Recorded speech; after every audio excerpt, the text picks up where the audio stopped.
Hello my viewers, welcome back to my channel. चलिए, last video में हमने unit 1 की कुछ टॉपिक्स कवर किया था। ठीक है, तो अभी यूनिट 1 में काफ़ी टॉपिक्स और भी बच गए हैं अभी जिन्हें करने हैं हमें। तो चलिए हम शुरू करते हैं आज रीजनल इकोनॉमिक इंटीग्रेशन। ठीक है, इस टॉपिक से, और इस यूनिट 1 को जल्दी जल्दी कवर करना है। और हाँ, इस टॉपिक से पहले मेरा इसके प्रीवियस टॉपिक का कुछ रह गया था पॉइंट्स, पहले उससे देख लेते हैं। ठीक है, चलिए, यहाँ तक हमने कवर किया था। नेक्स्ट है current account and capital account. ठीक है, current account, it includes export and import of goods and services, example visible and invisible trade. ठीक है, it consist of merchandise import and exports, travel, transportation, insurance, investment income, ठीक है, in the form of dividend। फिर है आपका unilateral payment. Okay, तो ये सारे इसके अंदर आ जाएंगे करंट अकाउंट के अंदर। फिर कैपिटल अकाउंट है हमारा, inflow and outflow of capital including foreign investment, gold and foreign exchange reserves. This is of stock nature. It consists of loans and borrowings, foreign exchange reserve, investment। अब हम next इस topic को करते हैं regional economic integration. Regional economic integration refers to agreement among countries in a geographic region to reduce the ultimately remove tariff and non-tariff barriers to the free flow of goods, services and factors of production between each other। Okay, levels of REI, levels of REI means ये regional economic integration, इसके levels क्या क्या है? तो custom unions, free trade area, common market, economic union और political union. ठीक है, तो चलिए इसको थोड़ा थोड़ा देखते हैं। Custom union, the next step in the integration process is the establishment of a common external trade policy with respect to the non-member countries। Example में हो जाएंगे इसके क्या अंडीन पैक्ट। फिर है free trade area, all barriers to trade such as tariffs and quotas are removed among member countries, promote free trade. Example इसके हो जाएंगे नाफ्टा। ठीक है, NAFTA। फिर आपका कॉमन मार्केट में हो जाएगा in addition to the above conditions it require free movement of factors of production such as labor, capital and technology। इसके एग्जाम्पल हो जाएंगे यूरोपियन कम्युनिटी बिफोर 1994। ठीक है, फिर नेक्स्ट है हमारा economic union. It requires a common currency, a common monetary and fiscal policy and harmonization of members tax rates। इसके example हो जाएंगे EU, यूरोपियन यूनियन। ठीक है, फिर है political union. This requires the establishment of a common parliament and other political institutions. इसके example हो जाएंगे यूनाइटेड स्टेट्स, US। फिर है रीजनल ट्रेड एग्रीमेंट, जिसमें आपका EU, ASEAN, सार्क, नाफ्ता ये सारे होते हैं। ठीक है, इसके मीनिंग क्या हो गए पहले वो देखते हैं। Regional trading agreements refer to a treaty that is signed by 2 or more countries to encourage free movement of goods and services across the borders of its members। ठीक है, EU यूरोपियन यूनियन क्या है? तो political and economical union of 28 member states. ठीक है, located primarily in Europe में है ये लोकेटेड है। फिर इसका एम क्या है? तो aim to ensure the free movement of people, goods, services and capital within the internal market, established when the Maastricht Treaty came into force in 1993।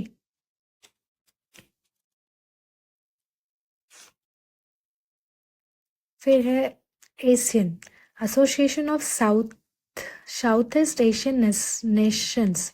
ठीक है, दीज आर, इसका फुल फॉर्म है ये, these are the currently 10 member states. ठीक है, इसमें 10 member states है, 10 states of member है। आपका Indonesia, Malaysia, Philippines, Singapore, Thailand, Brunei, फिर Laos, Myanmar, Cambodia and Vietnam. ठीक है, ये सारे स्टेट्स के अंदर आते हैं। ASEAN itself was created on 8 August 1967। ठीक है, इस स्टेट में ये इस ईयर को ये क्रिएट किया गया। And ASEAN aims to promote, इसका एम क्या है? To promote collaboration and cooperation among member state. ठीक है, ये जो मेंबर स्टेट है इनके बीच में कोलैबोरेशन एंड कोऑपरेशन को बनाए रखना। ठीक है, फिर है NAFTA, NAFTA, the north American free trade agreement. ठीक है, ये इसका फुल फॉर्म हो गया। Is a treaty extended into by the United States, Canada and Mexico. It went into effect on January 1st, 1994. The three countries became the largest free market in the world. NAFTA was created to eliminate tariff barriers to agricultural, manufacturing and services. ठीक है, ये क्योंकि create किया गया तो tariff barriers को हटाने के लिए एग्रीकल्चर में, मैन्युफैक्चरिंग में और सर्विसेज में। ठीक है, फिर है SAARC, South Asian Association for Regional Cooperation. ठीक है, ये इसका फुल फॉर्म हो गया। It established in Dhaka on 8 December 1985। ठीक है, ढाका में स्टैब्लिश किया गया 8 दिसंबर को 1985 में। The headquarter and secretariat of the association are at Kathmandu, Nepal. ठीक है, इसका हेडक्वार्टर यहाँ है काठमांडू, नेपाल में। एंड मेंबर कंट्रीज इसके है बांग्लादेश, भूटान, इंडिया, मालदीव्स, नेपाल, पाकिस्तान, श्रीलंका और अफगानिस्तान। ठीक है, ये इसके मेंबर कंट्रीज हैं। ठीक है, आई होप आपको समझ आ रहा होगा। चलिए नेक्स्ट टॉपिक देखते हैं। International economic institutions, IMF and world bank इसके अंदर आते हैं। ठीक है, इंट्रोडक्शन इसका हो गया। International Monetary Fund, United Nation specialized agency founded at the Bretton Woods Conference in 1944 to secure international monetary cooperation to stabilize currency exchange rates and ना क्यों किया गया था ऐसे? तो करेंसी एक्सचेंज रेट्स को चेंज करने के लिए, and to expand international liquidity. ठीक है, इंटरनेशनल लिक्विडिटी जो है उसको एक्सपैंड करने के लिए। ठीक है, एक्सेस टू हार्ड करेंसीज। फिर इसमें 189 टोटल मेंबर्स है। ठीक है, IMF के टोटल मेंबर्स 189 है, याद रखिएगा, ऐसे क्वेश्चन आते हैं। स्टैब्लिश्ड इन 27 दिसंबर 1945। ठीक है, कब स्टैब्लिश हुआ था? 27 दिसंबर 1945 में। इसका हेडक्वार्टर है वाशिंगटन DC, US में। एंड टोटल एग्जीक्यूटिव डायरेक्टर्स के 24 है। IMF deals in SDR, special drawing rights. ठीक है, ये डील करता है SDR के साथ, विच इज़ क्रिएटेड इन 1969। तो ये डेट, इंपॉर्टेंट डेट्स, हेडक्वार्टर्स, ये सारे अच्छे से हमें याद रखने होंगे बिकॉज इससे क्वेश्चन आते हैं। तो चलिए नेक्स्ट देखते हैं वर्ल्ड बैंक। ठीक है, इसमें दो था ना, IMF and world bank. IMF हमने देख लिया, अब वर्ल्ड बैंक देखते हैं। The world bank was created at the 1944 Britain would conference along with the international Monetary fund, IMF. The intention behind the founding of the World Bank was to provide temporary loans to low-income countries which were unable to obtain loans commercially. ठीक है, इसका ये M था। And इसके headquarter है Washington DC में। The board of governors has some influence on IBRD policies. Actual decision making power is wielded largely by the bank 25th executive directors. 5 major countries है इसके, the United States, Japan, Germany, the United kingdom and France. ठीक है, फिर है आपका इसका मोटो है working for a world free of poverty. ठीक है, वर्ल्ड को poverty free banana. And total countries है 189। ठीक है, ये सब याद रखिएगा, टोटल कंट्रीज किसके कितने हैं, कितने मेंबर्स है, कब स्टैब्लिश्ड हुआ, हेडक्वार्टर्स कहाँ है, ये सब हमें याद रखने बहुत ज़रूरी है बिकॉज इससे क्वेश्चंस आते हैं, डेफिनेटली आते हैं। World bank group, international bank for reconstruction and development, international IBRD, इसका फुल फॉर्म ये हो गया, international development association IDA, international finance corporation IFC, multilateral investment guarantee agency आपका MIGA, और international centre for settlement of investment disputes ICSID। तो ये full forms भी आ सकते हैं, इससे भी क्वेश्चंस आते हैं। ठीक है, ये तो हमें याद रखने होंगे। फिर है UNCTAD, इसका इंट्रोडक्शन क्या है? तो इसका फुल फॉर्म हो गया आपका the United nation conference on trade and development UNCTAD was established in 1964 as a permanent intergovernmental body. ठीक है, ये कब स्टैब्लिश हुआ था देख सकते हो आप ईयर. डीलिंग विद ट्रेड, किससे डील करता है? तो trade, investment and development issues के साथ. ओके, फिर है UNCTAD was established by the United Nations General Assembly in 1964. The primary objectives of UNCTAD is to formulate policies relating to all aspects of development including trade, aid, transport, finance and technology. Headquarter in Geneva, Switzerland. ठीक है, इसका headquarter कहाँ है? Geneva में, Switzerland में. One of the principal achievement of UNCTAD 1964 has been to conceive and implement the generalized system of preferences. ठीक है, it is one of the main principle है ये, and it is one of the organization which mainly works for the development of developing countries. As of May 2018, 195 states are UNCTAD members. ठीक है, इसके अंदर कितने states है member? इसके कितने हैं? तो 195 स्टेट्स है जो इसके मेंबर है. ठीक है, तो ये याद रखने वाली बात है क्योंकि इससे क्वेश्चन आते हैं. चलिए नेक्स्ट देखते हैं हम. World Trade Organization WTO. The World Trade Organization is an intergovernmental organization that is concerned with the regulation of international trade between nations. The World Trade Organization officially commented on 1st January 1995 under the Marrakesh Agreement signed by 123 nations on 15 April 1994, replacing the General Agreement on Tariffs and Trade, which commenced in 1948. WTO deals with regulation of trade in goods, services, and intellectual property between participating countries. Headquarter है इसका Geneva में. ठीक है, Switzerland. फिर है Uruguay round 1986 से 1994. The 8th GATT round, GATT round, known as the Uruguay round. ठीक है, इसको उरुग्वे राउंड के रूप में जाना जाता है, GATT राउंड को.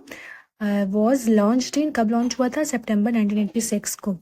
Ministerial conference, the highest decision making body of the WTO. The ministerial conference इसका हाईएस्ट डिसीजन मेकिंग बॉडी है. ठीक है, WTO का. यूजुअली मीट्स एवरी 2 years, हर 2 साल में होता है ये. And the ministerial conference can take decision all matters under any of the multilateral trade agreements.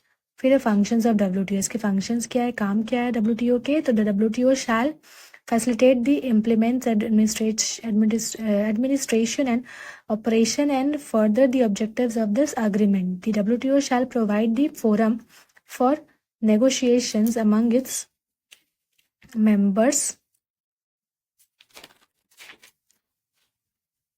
concerning their multilateral trade relations and matters dealt with the under the agreement in the next to this agreement. WTO shall administer the undertaking on the rules and procedures governing the settlement of disputes. The WTO shall administer trade policy review mechanism with a view of achieving greater coherence in global economic policy making. फिर next topic है corporate social responsibility. Corporate social responsibility CSR refers to the efforts made by a company to improve society and contribute towards sustainable development, also known as corporate conscience or corporate citizenship. Corporate social responsibility is a type of self-regulatory business plan with initiatives focusing on achieving economic, social, and environment benefits for all stakeholders involved: employees, consumer, investors, and other groups. The purpose of CSR is to encourage business to conduct their companies in an ethical manner and work towards having more positive impact on society through ensuring sustainable growth. The focus of corporate social responsibility is to boost shareholder trust and increase long-term profit in a sustainable and ethical way by taking ownership of corporate decision and improving them. ठीक है, ये सब इसके M है.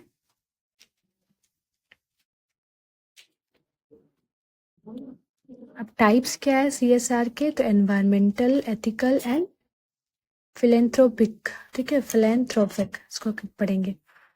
फिर environmental corporate social responsibility. One of the most common forms of corporate social responsibility, and number of companies focus their CSR efforts towards reducing their impact on the environment. Environmental CSR tends to focus on a business cutting down its greenhouse gas emissions and waste. Ethical corporate social responsibilities. Ethical corporate social responsibilities programs focus on ensuring that all stakeholders in a business receive their treatment from employees to customers. Ethical CSR initiatives are intended to enforce fairer treatment for all employees. फिर third type है philanthropic corporate social responsibility. This type of corporate social responsibility is frequently associated with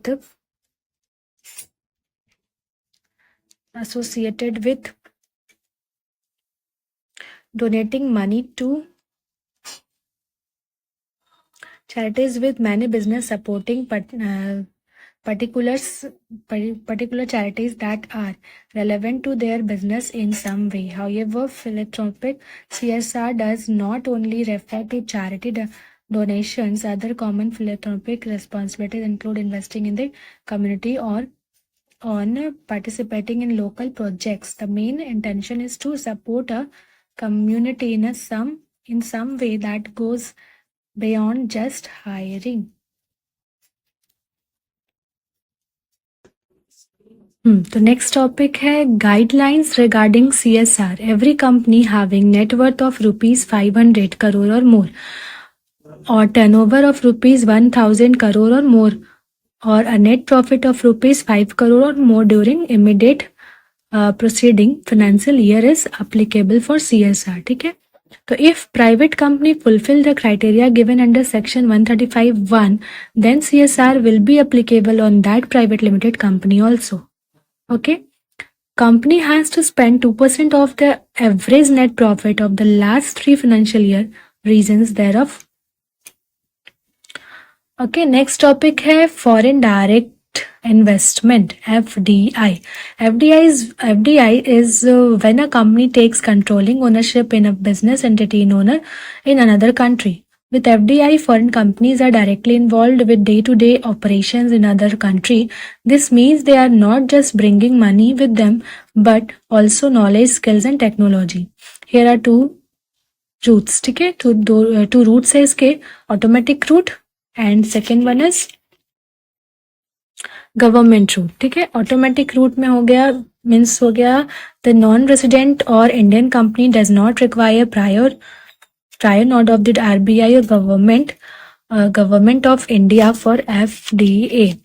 फिर है government route. The government approval is mandatory.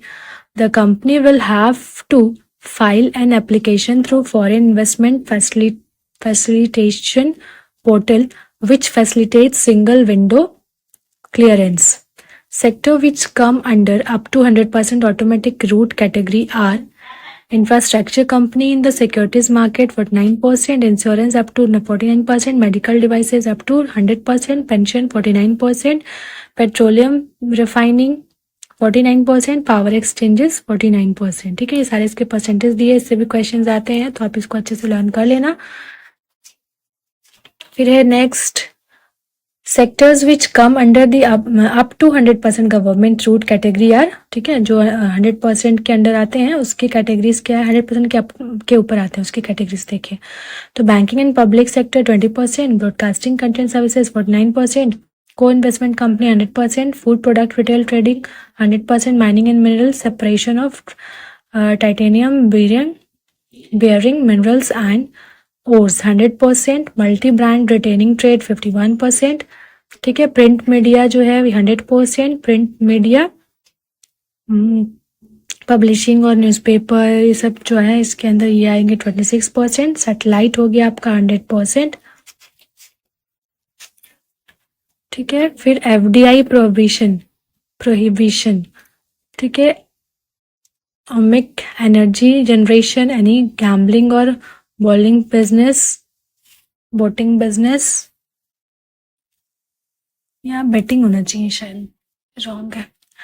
फिर है lotteries. ठीक है, online, private, government sector, investment इन chit funds ना, निधि company, agricultural और plantation activities, फिर housing and real estate, फिर आपका ट्रेडिंग इन TDRs। ठीक है, फिर शुगर, सिगरेट्स और एनी रिलेटेड टोबैको इंडस्ट्री। ये सारे हो गए इसके पॉइंट्स। फिर आपका FDI इंडिया। FDI है क्या ये? तो FDI is an important monetary source for India's economic development. Economic liberalization started in India in a wake of 1991 crisis, and since then FDI has steadily increased in the country. ठीक है, 1991 के बाद जो FDI है वो continue country में increase होता रहा. India today is a part of top 100 club of on ease of doing business and globally ranks number 1 in the greenfield FDI making. फिर है foreign portfolio investment. FDI securities and other financial assets passively held by foreign investors. Foreign portfolio investment does not provide the investor with direct ownership of financial assets and does not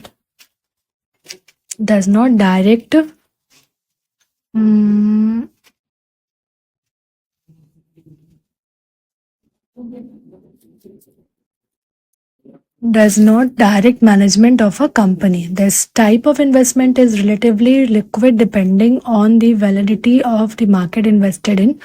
It is most commonly used by investors who do not want to manage a firm abroad. With the evolution of FPI in 1992, India opened up its economy and allowed foreign portfolio investments in its domestic stock market. Since then, ठीक है, तब से जो FPI has emerged as a major sources of private capital inflow in this country. India is more dependent upon FPI and FDI as a source of foreign investment. During 1992 to 2005, more than 50% of foreign investment in India come from FPI.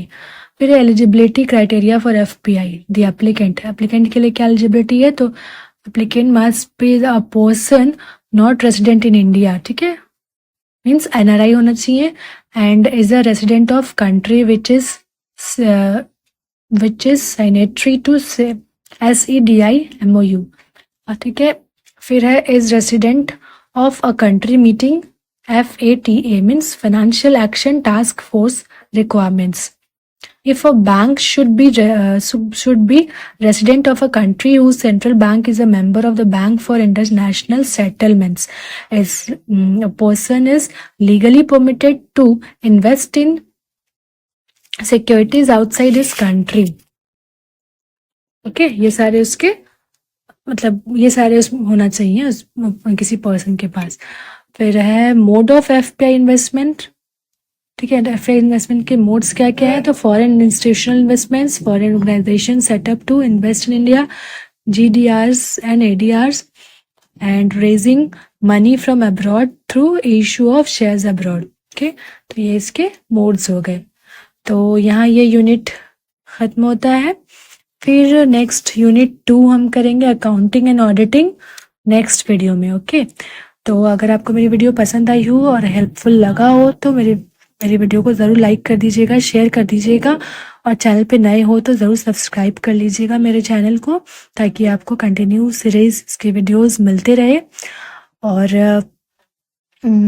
अगर आपको PDF bye करने हैं तो आप मुझे comment करके बताना. Okay, तो चलिए फिर मिलती हूँ मैं नेक्स्ट वीडियो में नेक्स्ट यूनिट के साथ. Till then take care and thanks for watching. Thank you all.